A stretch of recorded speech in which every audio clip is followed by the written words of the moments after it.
Ассалому алайкум тамошобинони азиз. Имрӯз барномаи печтоби замони симои мустақили якум сабти сайёр дорад ва мо дар кумитаи маҳаллаи Ҷаббор Расулови шаҳри Хуҷанд қарор дорем. Инҷо чойхонаи маҳалла аст, чойхонаи хеле зебову замонавиву барҳаво мебошад ва мо тасмим гирифтем ки бо аҳли сокинони ана ҳамин кумитаи маҳаллаи Ҷаббор Расулов барномаи имрӯзаро созмон дода бошем. Мақсад чи аст? Як баҳонаи иттилооти инҷо ба миён омад. Воқеан ҳам чанде пеш кумитаи маҳаллаи Ҷаббор Расулови шаҳри Хуҷанд дар миқёси ҷумҳурӣ маҳаллаи беҳтарин дониста шуда сазовори ҷои намоёну ифтихорӣ ҳам гардид. Аз ин пештар дар озмуни шаҳриву вилоятӣ кумитаи маҳаллаи Ҷаббор Расулови шаҳри Хуҷанд маҳаллаи беҳтарин дониста шуда ҷои аввалро гирифта буд. Ва инак бо сокинони маҳалла мо суҳбат оростанӣ ҳастем оиди оини маҳалладорӣ ва воқеан ҳам маҳалла тарбиятгари ахлоқи ҷомеа буданашро имрӯз аз аҳли маҳаллаи сокинони маҳаллаи Ҷаббор Расулов пурсон мешавем, аз таҷрибаи онҳо мепурсем, то воқеан ҳам маҳалладории онҳо барои дигарон намунаи ибрат бошад. Инак ман вориди чойхона мешавам, моро аҳли маҳалла мунтазир ҳастанд. ҳамроҳи мо бошед.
ман аз номи ширкати телевизион ва радиои симои мустақили якум ҳамаи шумоёнро аҳли бошандагони кумитаи маҳаллаи Ҷаббор Расуловро бо ғолибият муборакбод менамоям. Воқеан ҳам бо чашми сар дида истодаем ки дар ҳақиқат маҳаллаи хеле аҳлу намунавӣ ҳам доред ва таҷрибаи шумо воқеан ҳам омӯхтанӣ аст ва имрӯз мо тасмим гирифтем ки бо ҳамин сокинони маҳалла оиди оини маҳалладорӣ суҳбат карда бошем ва пеш аз ҳама ман бо раиси кумитаи маҳаллаи ҳамин Ҷаббор Расулов ҳамсуҳбат шудани ҳастам. Муаллима, аслан инҷо маҳаллаи шумо аст, чойхонаи маҳалла аст. Мо меҳмони шумо ҳастем, лекин ман шуморо ба барномаи печтоби замон خوش آمدید میگویم و واقعا هم برای اون که محله امروز در سطح شهر خوجند، در سطح ولایت سوخت و حتی در سطح جمهوری بهترین دانسته شدنش، جای نمایان رو خب جای افتخاری رو سزاوار گردیدنش، اشغال کردنش از زحمت، از مهنت های همه شمایان اهل ساکنان محله می باشد. و پیش از همه من از شما پرسیدنی هستم که برای خب در برگزاری همین آزمون چه خیلی شرط ها پیش شمایان می استاد و چه خیلی شد که شما اینقدر جلوه نمایان را در هم شهر، هم سطح ولایت و هم جمهوری سزاوار کردید؟ تشکر رحمت. پیش از همه در اون شرط و شرایط ها بود که همه جهته، هم آبادانی محله، هم رفتار و کرداری با مدنیت و با معرفت بودنی اهل جامعه و هم بیگانه پرستی و جنجال عائلوی کم بودن، همین در همین نظامنامه نوشته شده بود و از روی همون آیین نامه ما توانستیم همین آن وظیفه‌ای که در آنجا بود اجرا کردن. من پیش از همه با اهل ساکنان منتداری خود را بیان می‌نمایم که آن چی که از طرف حکومت ولایت، حکومت شهر، حکومت جمهوری با ما دسترس میکنند و ما ماه یک مرتبه با دامکوها جلسه میگذاریم و در آن جلسه یکدیگر رو میفهمیم و آن چی که سپارش میشد من با آنها میرسونم. چند کوچه هست در همین کمیته محله جبار رسول؟ 24 تا کوچه هست. از همین 12 تاش بلند آشیانه، 12 تاش هم تو حولی هست. چقدر اهالی دارد همین کمیته محله جبار رسول؟ 6040 تا اهالی دارد. با 6040 نفر مردم سر و کار گرفتن، با آنها زبان یافتن، صحبت کرده، معامله کرده. اینقدر مثلا سپارش‌هایی که از جانب دولت و حکومت می شود برای پیاده کردن، مثلا شخصا برای خودتان آسان است؟ البته دشوار است، لیکن من دشوار نمیگم برای اون که در گرد اطراف من اون شخصانی که جمع آمدن که مثال حاضر رئیس شورای زنهای ما داریم که محمد جان می باشد، اون کس به من یاری میتن و رئیسای حولی ها، رئیسای بناها با من یاری خود رو میرسونند و فعالان محله هستند که من اینجا دیده استایتون کلان سالا هستند که آنها با ما مصلحت میتن و مصلحت آنها رو ما البته به این نوبت میگیریم و حرکت میکنیم که ما با سخن، با عمل همین کارها رو اجرا کنیم. بهتره. یکی از آن اگر همه ما شاهدی آن هستیم که نهم مرتنده پیشوای ملت بازیایان، فعالان و خادمان دین ملاقات داشتند و یکی در آنجا گفته بودند که آبادانی، پیش از همه آبادانی، هر یک محله، هر یک شهر و ناحیه باید اینکه با آبادانی ذهن مونند. ما همین اقدام به پیش گرفتیم و امروز بناها بغیر از اونی که حوالی های زمین ها که ما میگوییم کلینای و دخترها سحر میخیزند از خانه خدا ما برای آبادانی کردن. بله، آبادی از خانه ما، از کوچه ما، از همین محله ما سر میشه. از خانه خدا ما سر کردن و ما در کار. البته من اینجا کلان سالا نشستن، بسیاری آنها از سحر میخیزند، روی حوالی های میروند، در روی کوچه‌شان رفته آبادانی میکنند، لیکن بلند آشیانه باشند. آنها البته کلینی نامی یا دخترامی راهروای پادیز میگوییم که حاضرم تشبه راهروای رفته تا پایین فرامده گردای همونجی تازه میکنن. من دروغگویی نمیمونم، من اینجا راهبروی ویم نشستیم، بناهایم نشستیم، راهبروی حولی هایم اینجور نشستن.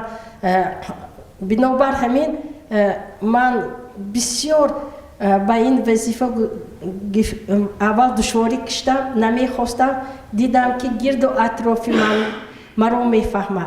گرد و اطراف ما یک جای کار میکنیم و اینها با من بسیاری کلان سال نصیحت میکنند.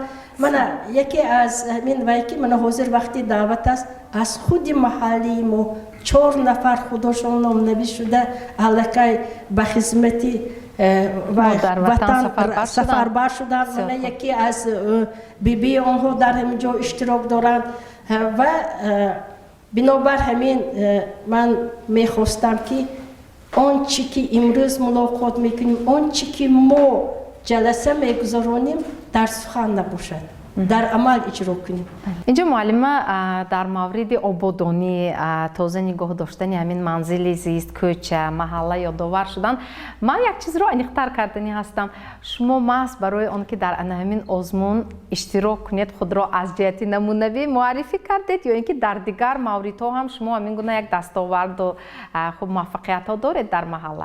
البته همین کارهای آبادانی من همون کارخانه آبادانی کارم کردگی همونجا دم کارم میکردم پیش حاضر نفر خبرم دیگه حاضر چه خیلی گفتن درباره آبادانی محله شهر ولایت ما. البته از همین از حولی سر میشود. از حولی ما رفتیم میشیم مسجد رفتیم میشیم همین در این کوچه ها دخترک ها جوان زن ها برانده آبزده تازه که میشن همین از حولی سر میشود چون رفته برای شهر به آبادی تازگی میشه ولایت و جمهوری و همین از خانه در آن سر میشه اول. دیگر آنکه ما نماینده دین هستیم مسجد به من جوان ها اشتراک میکنن میبینن من دائما آنها که همصحبت میشن درباره شامل نشدن به هر گونه حزب و حرکت ها دائما آنها که من همصحبت میشن پدر و مادرشون که هم صحبت میکنیم.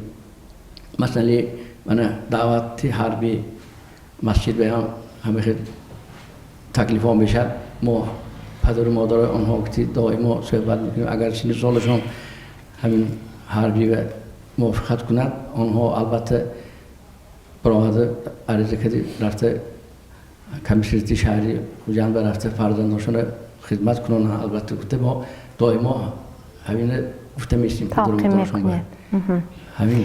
یعنی کارهای خب تربیوی در این محله دائمی برای مانده شده است. اون موسمی نیست، اون نه به خاطر آزمون است بلکه همیشگی است، دائمی است و هر نفر وظیفه خود را در این محله اجرا میکند. یعنی وظیفه تربیتگری ما البته یکم دفعه اینجوری آمدگامان از این پیش من حکومت بیان بسیار دعوت میشن مجلس ها میشد از نماینده دین از مسجد ها ما رفته اشتراک دیگه یکم مراتب این همین مسئله آبادانی خیلی که جناب عالی مجلس بگفتن جای یکم میشن اول همین حرکت کرده همین محله هم یا خانه هم آباد داراتی میگن بعد دیگر هاشم تکسیکین میشه از این کار رو. تشکر. خب شمایان همچون ساکنی همین کمیته محله جبار رسول پیش از ما از چی افتخار میکنید؟ من افتخار میکنم که یکمش این که رئیس محله همشه گفتم من خوش میگم قبضدان کن. من همین میگم که منت دوری از نام استقامت کنندگان کوچه اسماعیلی سامانی 53 و رئیس محله و رئیس بنا خاصیت خان هم من سودان که منت دورتون رفته گوید که دامی موی آباد کردن تشنابای ایش کردن درآمدگوی آی کردن از نام کردن پیش حوالی درختاش نمودن اینو زنک من خودم 5 سال رئیس بنا بودم و من نخی کرده تناسب نبودم اینو موبایل یک سال شده همه وقت بیکردن کردن میدونم رئیس نام اوندنو کنده رای کردن میبینم محله بر ببینم تازه می آزاده می اما میگم مسلمانی یکمش این آزادگی هم ما میگیم که ما مسلمانو اپی ری یوشا بچه‌ها یوشا میویش افلاس سمج خود باطل سیگارت میکشن من اون برون جان نپرس پیش محله اون والی ما پیش پنجشنبه انده میدونم تو آدم میول حاضرم برونده و کرونده بچه‌ها میگن همین محله گفتم هم برونده رئیس بینو برونده کنجوگی میره هر یک پدیز ما که مونگه سردار کنه پیش پدیز هر روز میره بعد میشه. یعنی افتخار شما از همین باشندگان محله است پیش از ما که اونها واقعا مسئولیت شناس میباشند. رحمت همه خدا معلومه که آزاد نبود همین اون رئیس نمونده رئیس دنیا ناش کنه با خدا وکیل خودشون آمدیم مجلس کردیم بکنیم که یاردم کنیم گفتیم من حوزه هم بودم یاردم کرد رحمت بسیار خوب تشکر سلامت باشد. اینجا جامعه مردها خیلی با افتخار سخن کردن واقعا در مورد همین تازه نگاه داشتن محیط زیست درباره مسئولیت شناسی اهل محله با رهبری رئیس محله. خوب در اون موضعی که اون محله که یا اون کوچه‌ای که شما زندگی میکنید همین گونه کارهای تازگی و آبادکاری چگونه به راه مانده شده است؟ مثلا مکانیزم اون را به ما گویید که چه خیلی به کار در اومد. مثلا نه در همه محله تازگی و آزادگی رعایت کرده می شود، بخصوص اگر اون بناهای بلند آشیانه باشد، چون در این کمیته محله هم حوله های زمینی شامل است و کوچه ها هم بناهای بلند آشیانه. اینجا گفتند که واقعا هم تازگی و آزادگی و آبادکاری خیلی خوب برای مانده شده است، رعایت می شود. اونجایی که شما زندگی میکنید چه خیلی برای مانده شده؟ اونجایی که ما زندگی میکنیم اینچنین به‌حد آبادانی به پیشرفته ایستاده است. هر دفعه که معلم نظر میکنه به محله ما میبینن یگان چی به ما مصلحت میتین اهل محله ما همین مصلحت های همینو کدی کار میبریم در آینی مصلحت های همینو کارها به پیش رفته ایستاده است. محله ما به‌حد تازه آزاده چی که همین وظیفه میسپرن همون وقتش به اجرا میکنیم. همه میفهمن همه طرفدار. به معلمه هم خودتون صحبت یا مجلس میکنیم مجلس میکنیم خودمون هممون جمع میشیم مجلس میکنیم همون وظیفه ما و مثلا مدت میتیم یا 3 روز یا 4 روز یا همین هفته همین کارو اجرا کردن ما در کار همون وظیفه ها شکر الله که اجرا شده ایستاده است به پیش رفته ایستاده است. همین کارهای تشکیلی تازه کردن آباد کردن اون رو نسل جوان هم دیده میستند، آنها هم همراه میشوند به شمایان می آموزند با آنها آموزنده مثلا وظیفه میراثبری خود را ادا میکنید. ما اون گاهی که مجلس تشکیل میکنیم همون جوانای هم تکلیف میکنیم مجلس ها و همون یاشو هم ماشون جوانا با ما ایستاده همون نصیحت های کلانسالای گوش میکنن. کلانسالا با اونها میفهمونند که همین رای رود به موسر پرتوهای نپرتو یا که پرتو بینی همون گیرو همون پرتو میپرفتگی جواب پرتو همین باید که محله تازه باشد یگان چیزای بهودی بیهوده تگی پا نایستد. جوانو ما نصیحت میکنیم کلانسالو نصیحت میکنه همون وقتی که مجلس جمع میشد همین گپای ما جوانو میفهمونیم. نقشی محله رو رول محله رو در تربیت جوانان شما چگونه ارزیابی میکنید؟ نقشی محله رو در و چیزی میکنیم که از اولو آدم به سلامتی در کار آبادانی شود سلامتی نقل میشود چون که پرتوهای هر گیجو پرتوی دیگه و نفس میکشد که برای همی کسل شدنش هم ممکن برای همی آزادگی تازگی همه وقت گروی سلامتی انسان است. مایلش البته درست. اکنون همین محله ما امروز درباره همین کمیته محله در مثال کمیته محله جبار رسولов خوب صحبت کرده ایستادیم تا تجربه‌ای که شمایان اهل محله به راه مانده اید و با کار آمده ایستاده است واقعا هم خوب محله نمونوی حساب کرده شد. خوب چگونه به راه مانده شده است که واقعا هم دیگر ها نیز از برنامه امروز از تجربه شمایان یک نمونه گیرند. مثلا همین محله در تربیت جوانان چه خیلی نقش بازی کرده میتواند؟ مثلا تا اونجایی که ما میدونیم همین چایخانه در مثال چایخانه وقتی کلانسالان با همین خب من پیشایوان چایخانه برآمده می نشستن حتی اگر یک کودک یا یک جوانی میگذشت اگر سلام نمیداد حتما کوشش میکردند که او را تربیت کنند از سلام و علیکم میگفتند از حال و احوال او میپرسیدند فرزند کیم بودنش را معین میکردند و کوشش میکردند که با خوشی خوشزبانی معامله نیک همون جوان را تربیت کنند. انا همین گونه به مثال همین تربیت ها در محله در مورد تربیت جوانان برای مانده شده است؟ برای مانده شده است.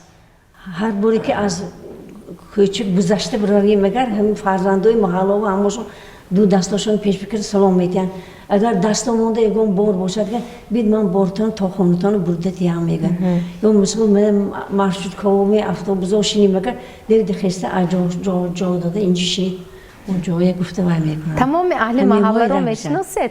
تشکر، سلامت باشید. اهل ساکنان محله رو شما خودتون شخصا میشناسید؟ با اویله های با فرزندانشون میدونید که فرزند کی است؟ از کدام اویله است؟ میشناسیم همشون محله ها هممون است. با هم سخن میگوییم، یادگار رو دیدار بین اهلیگی میکنیم. شما در چی ظاهر میشود؟ برای من خیلی عجیبه. مثال یکم آخوت کنیم اگر خوارگیری میدیم لومو میکشد های بوده دادم لومو میکشد این عقدی موندگی پدر و مادر موندگی بوده هم داده یک دلبرداری که میبینیم یک چیزی به مزه پختگینده عیادت بیمار چی؟ مثلا رفت در همین محله یکم نفر کلانسولون بیمار بیمار خورخته باشن مسئولیت کده نوبت کدی رفته خوارگیری میکنیم کلانسولویا دیدار ببینیم خرسا میشن دلشون کشاده میشه. در ایدو ایام چی مثلا؟ ایدو ایام بیام هر یک ایدو ایام بیام رفته ادریگی دیده میبینیم خوارگیشتن میبینیم. همه همین عمل شما رو جوانان دیده میستن؟ دیگه جو کشته برفتگی باشن والهای هم رفته دیده میبینیم. آفرین والهای هم دلشون عیشواد اکم یک محله و کلان شدگی خودی وای باین رفته دیده میبینیم. بسیار خوب. که دکوی بینیم بگم کوروی وای کنند میفهمونیم. اکم بچه بیاش مول کچنده. هم تو یانی پنجشنبه یانی پیرامه میشنیم. خانمو هر خی آدمایی میبینم وای میکنم برامده نصیحت میکنم. من خودم چند تاشه نصیحت کردی. میبینم یوش خود دختر چهو پسر چهو بعضی وای میشه. خانم هم تو پشتی سیران که بینم هم های بچه جان همی خی کار نکن. این کاری بینور. یک دو از کلانشی من بر رحمت میگوییم. بله. واقعا من برای تربیت یک فرد حاضر من گنده میرم کلانشی من بر رحمت میگوییم. یعنی این گونه کارهای تربیوی برای مانده شده است. خب معلومه باز چخیل همین نقش کمیته محله رو در تربیت جوانان باز هم چگونه ارزیابی کردن ممکن است؟ چخیل فهمانده داده میتوانید که امروز تمام ساکنان همین محله در حقیقت هم کوشش کرده ایستادند که جوانان رو تربیت کنند. مثلا در مثالی چی؟ اینجا بسیار خوب گفتند که عیادت بیماران خبر گرفتن، از حال و احوال یکدیگر پرسیده ایستادن، حق و همسایه داری رو حتما مثلا در محله به جا میآورند. باز در کدام مورد تا ظاهر می شود؟ مثلا در مورد خوب به جا آوردن عرف و عادت، عنعنه‌های ملی نیاگان، چی در مورد پوشیدن سر و لباس ملی، چی در تیار کردن طعام‌های ملی، چی در خوب آموختن هنرهای ملی و مردمی. واقعا هم اینجا هم نقش کمیته محله نظارت بوده میتواند؟ البته من در اینجا نشستیان همه اهل محله سال گذشته آزمون گذراندیم. آزمونی کتبانی بهترین در کوچه صادرخان حافظ. همه زنها اشتراک کردن، خصوصا جوانان. انا موجبه ما بهاگذاری کردیم، همشون دسترخوانشون آراستن. از همه محله گفتیم اومده نگاه کردن. خوبی اینها در آن است که من بسیار حرمت میکنم وقتی که یک فرزند یا وای خوب کوچی مانده زندگی کند، خوب راه گذر باشد، یک خطاگی کند، اگر همین کلانسولا همهایی داشته البته یک نصیحت میکنم وای خوب استقامت کننده کوچی ما باشد، خوب نباشد. چون که میدانید ما این کوچی ما بسیارتر در من این وای طرفی گوی مگن اونورمک و چیزی همونجا کمال خوجندی، خیابانی کمال خوجندی و نزدیک است، پنجشنبه و نزدیک است. اینها میانه بور کده بعضی دختر کوی پسر کو میگذارد، خصوصا کوچی باغستان، چنانه که اینها گفتن همون طرفی سنبسی انبروی میبیارن همون تن کوچه باری کو. بعضی انسان ها صدقه گوی میکنن همونجا گذاشته نمیشن. البته من این شخصان آنها رو داشته کارهایی که آنها ناشایسته است یا کارهایی که آنها که سخنهایی که هر خیلی میزنن بچه ها بسیارتر سخنهای ناجای هم یکدیگر به گفت زده میروند. البته اینها همون رو اصلاح میکنند. بغیر از اون چی که ما آزمون میگذارون یا اینکه مثال من اگر نوروز شود ما اینجور گذراندیم، بغیر از با خوشحفظ گذراندن ما چایخانه با دیگر کوچه هم گذراندیم. همین 15 اپریل اندام کوچه صادر حافظ به همین به هم جوانان هم جوان مردها هم جوان زنها همونجا به اشتراک کردن و وقتی که در اونجا اشتراک میکنن البته همین کلانسو عنعنه‌های ملی خودمون گفته میگذارن حرمت و احترام چخیل باید باشد به جوانان گفته میگذارن آداب معاشرت باید اون که یک سخن ما هم تو گفت زده هم گفتی هم خوشلوک کده گفتی هم میفهمونیم و یک قبیه هم گفته میتونیم که دل انسان رو میرنجانه انا اینها هم مردها هم زنهای فعال من باز یک بار دیگر به آنها منتداری بیان میکنم و خودم رو همچون خوشبخت میکنم که همین ها که کار میکنم بنابر همین و خواهشی آن دارم که به همه جوانان به همه پدر و مادران جوان مراجعت کرده گفتنیم که همیشه از برای تربیت فرزند باشند. تماشابینان عزیز به دیگر شبکه پیوست نشوید با سیمای مستقلی یکم بمانید بخش رکلام. محل тарбиятгари ахлоқи ҷомеа чунин аст мавзӯи имрӯзаи печтоби замон ва мо суҳбатамонро бо аҳли сокинони кумитаи маҳаллаи ҷаббор расулови шаҳри хуҷанд дар бинои чойхонаи бисёр зебову барҳавои бо ном қӯшҳавз идома медиҳем. бори дигар хушомадед модарони азиз, хоҳарони меҳрубон ва инҷо ман бо шумо суҳбатро идома доданӣ ҳастам. дар мавриди тарбияи насли наврас маҳалла чӣ хел масъул буда метавонад? Масалан, рафту дар оилаи фарзандаш камтар шояд аз роҳи рост камтар дуртар шудааст. Шумо аҳли маҳалла, фаъолони маҳалла дахолат карда метавонистед ки дар тарбияи дурусти вай ки шояд падару модараш камтар дасткӯтоҳӣ мекашанд дахолат кунед, кӯмак кунед. Ҳамин гуна ҳолат шуданаш мумкин аст? توغری محلی من بسیار بچه دارد، بچه ها دارند.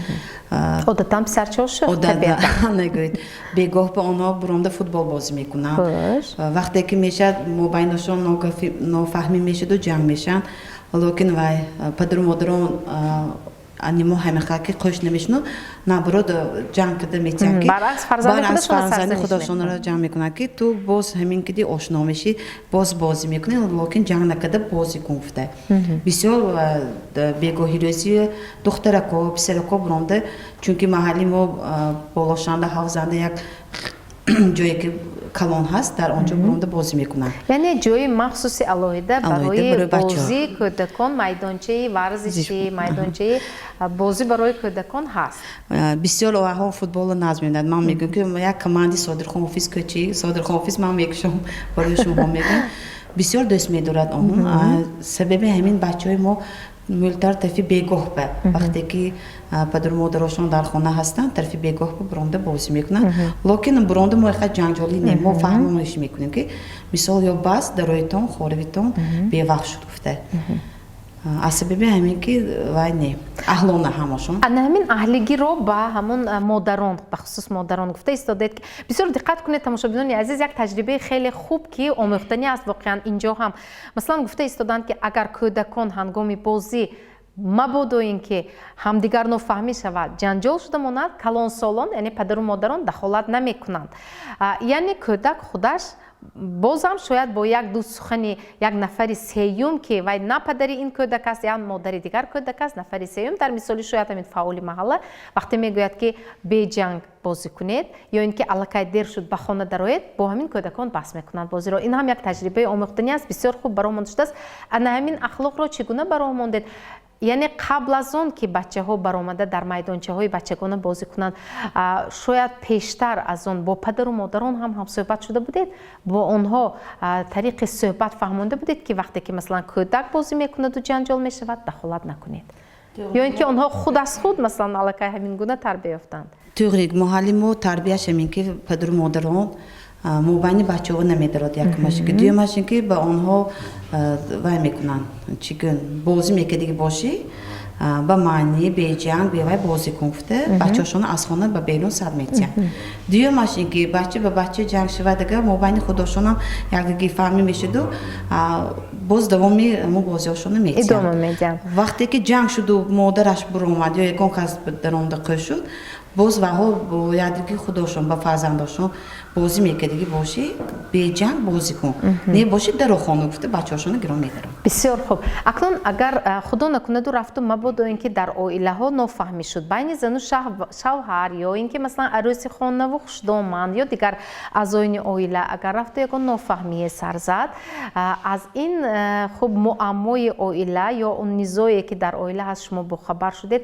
کوشش میکنید که با اعضای همون عائله صحبت کنید پیش روحی مثلا پشخوری عائله ها رو گرفته باشید همین گونه صحبت ها آراسته می شود با اعضای عائله چیکار میکنید برای پیشگیری همین جداشوی عائله ها البته من همچون رئیس شورای زنها می باشم با نزدی من به خونه عمده مراجعت میکنم که کلی من تو سونی بعد گرام میروانه به خونهشون شنونده کلی نو قینو سخنان آنها رو میشنوم همین خیلی میکنم که یادگارشون رو با مراسا در آوردم بعد از یک چند روز سونی با میگن که نه معلومه ما نقش شدیم کلی نقش شدم رحمت شما اومده همون وهاشون عیباشون و فهمونده دادید گفته کمبودی رو البته میفهمونید آنها اسلام میشوند تنها خودتون با این کار مشغول هستید یا اینکه یگان شورای مراسا سازمان دادید یا اینکه از حساب کلان سالانی محله مونده 5 نفر فوازانها هستن من به آنها مراجعت میکنم یک دو نفرشون رو گرام همراه خودم میبرم بسیار خوب تشکر سلامت باشید با کدام مقصدها بیشتر باز همین چایخانه استفاده می شود؟ خدا شکر هم قدر سال کم 80 دراندیم این چایخانه پیشتر چایخانه کنه بود من رئیس ولایت دستگیری محله که همینجا چایخانه ساختم من نوروز ایدای قربان ایدی و رمضان باید محلات تشکیل کرده هم خیلی مثال محلات ضیافت تشکیل میکنم من چایخانه سال بود خدا مرشد درست کند من میبینم من چای که میتیم میشیم اتنیم تو صحبت میکنیم کلان هم میبینم نزدیم ما با آواها تربیت بگیریم اتنیم تو مسئله همین درباره حربی درباره همین تشکیلاتی محله ها تازگی محله ها گازن میشد من معلم خودشون با خبر ما همین لباس و اسم کوچه من هم بارش کردی تشکیل کرده من رمضان و آشکده همسایه ها تشکیل کسلا و درست کردیم من تشکیل که گاو مراشم درست شود میگه پیشتر یک بسیار کلمه خوب بود نامش حشر این حشر بیشتر در محله ها دیده میشد واقعا هم طریق حشر بیناها آباد میشدند خانه ها بود میشدند پوشیده میشدند راه ها آباد میشد و دیگر کارهای مثلا بهر آبادانی محله واقعا هم طریق حشر اجرا میکردند و بیشتر تشبسکار همین حشر هم همین کلانسالان محله بودند که شاید مصلحت آن بیشتر در همین چایخانه اول خب به میان می آمد مصلحت میشد حالا هم حشر در محله شما همون گفتتانم میگفتی که ما هم حشر کردیم من همونجا جا خیلی که ماندیم بیکاری سیاسی مسئله گرام رفتن هم جای تیار کنیم من یاردمی کلانا کردیم ما هم حشر رو کش کردیم مثال محلهای تشکیل کرده بچه براورده کلان سال براد سرش بیساده کار میفرماییم پیش خودتون گفتید حشر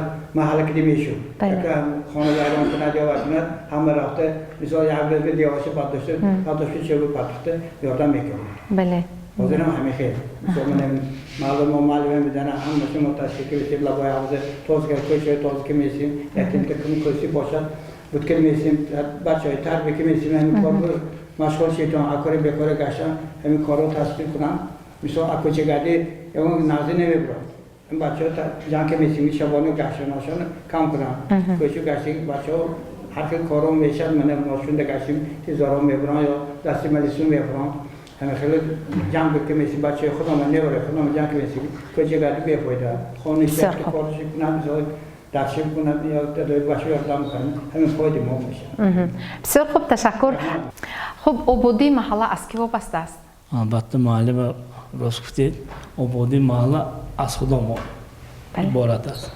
مثلا یکم ماهی میشد که روزی که ما نیست که محله تازه آباد کنیم بچه‌های جه میزنن فریاد میکنن من میگم برایتان یک محله حشر یا گفتی شما حشر کنیم یا یک تازه کنیم حوض تازه کنیم نزد محله زنها میبرم حتی اون رئیس محله چطوری گفتن بسیار تشکیلی بسیار ما اون ما نگفتن تشکیلی میکنیم کسلای خبر میگیریم کسالو دستی یورد میرسونیم بگم هستن اختلیم تاستن دستی یورد داریم بچه‌ها باز موافقه حشار گفتید حشار هست معلم و حشار هست همین که یکون گپ شد یا یکون خبر شد البته همشون میبرم میگن که من وای عذری ما امروز نمیتونم اگر یکون خدمت بشه ما بگویید میگم ما میگم نه مالش کارت کن بعد میبرم تقول البته نکه مهم نیست که ما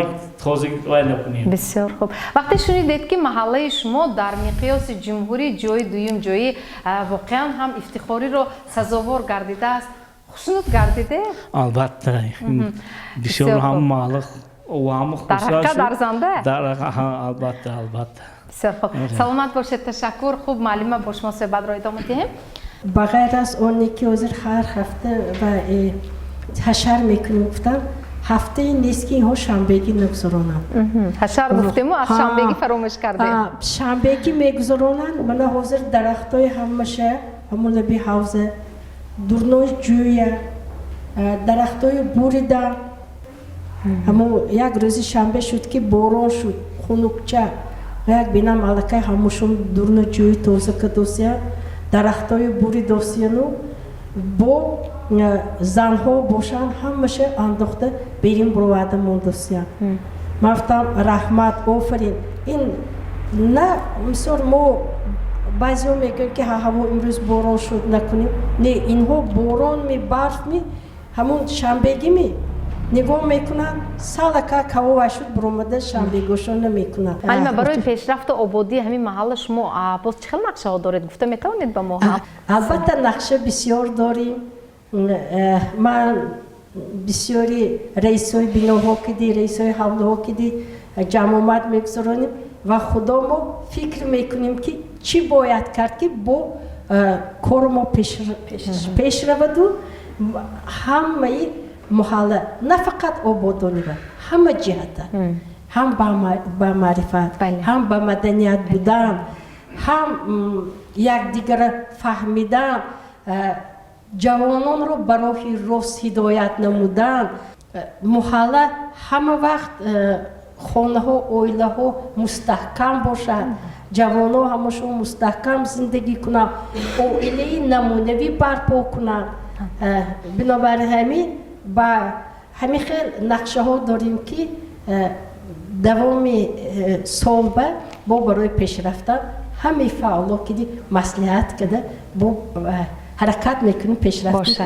کدام وقت محله بهترین محله همون وقت بهترین حسابیده میشود که اولا بر اهل باشد. آفرین. بله. با مصلحت کار کند.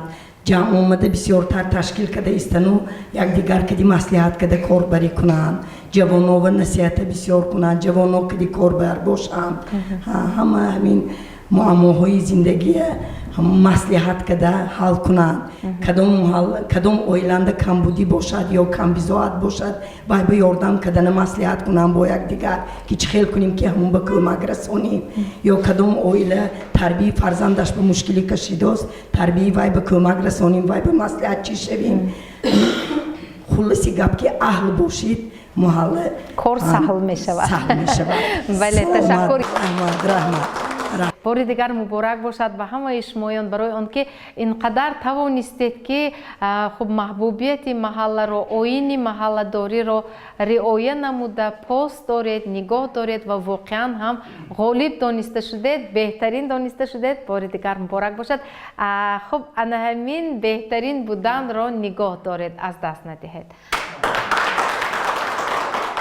وقتی که آسمونی کوچی بهترین اعلان نموده همه رئیسای محله بی‌طرف نمودن رئیسای حوله ها و خودم رفته نظارت کردم در حقیقت اگر دانید دامی زفر میگوییم بینای 53 عذر چنان که در اینجا شهروندم گفته گذاشتن رئیسی بینا در همینجا حضور دارن بسیار همون جانده پرتو میستو پرتو از همونجا برآوردن همون وقتی که درآمدگاه هست درهاش فرسوده شده بود امروز درهای نو شنانیدن و حاضر برای آباد کردن با کوشش کردیم تشنابی که در آنجا بتون پر شدگی بود قوه خداشان که تشنابای نو کردن بنابر همین جای یکم سزاوار دانستیم بینای 53 معلمه عادل و خاصیت خان که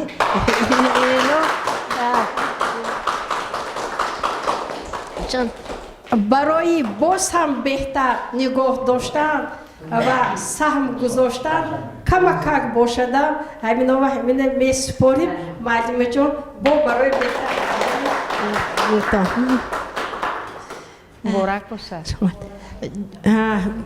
جای دویم که من حوضای آبوش نو کردم حاضر اگر رفته میبینم گتون تگرش صبح اسپالت های بای خداشون کدی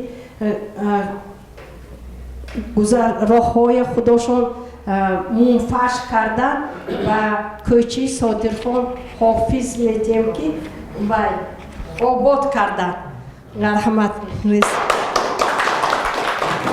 تبریک با دوامش و حرکت میکنتون همین به دست ندادم به سایم این کوچه و که امین زاده که این یکی اساس من انجمن رئیس حوزه سودیان هر هفته شنبهگی میکنن جمع میکنن انسانای من خوشبخت از آن هستم که جوانان بسیارتر میبرویند بسیار جوانان برانده کار میکنن حاضر میدونید که بسیاری ها بیکار میمونن سرجم میکنن در اینجا من کلان سالا نشستیم خود رئیسی حالی من این عبدالله از همه پیری کارم قریب 80 برفتوسیم همین ها سرجم شده بچه های به هر گونه بها واسه چخل که گفتید نه ها گفتن نتونستن در همین جا من حاضر خداتون چشم خداتون که دیدم شخمت ششکه همین خیلی بازی های همراه مردم میکنن همون در محله در لبی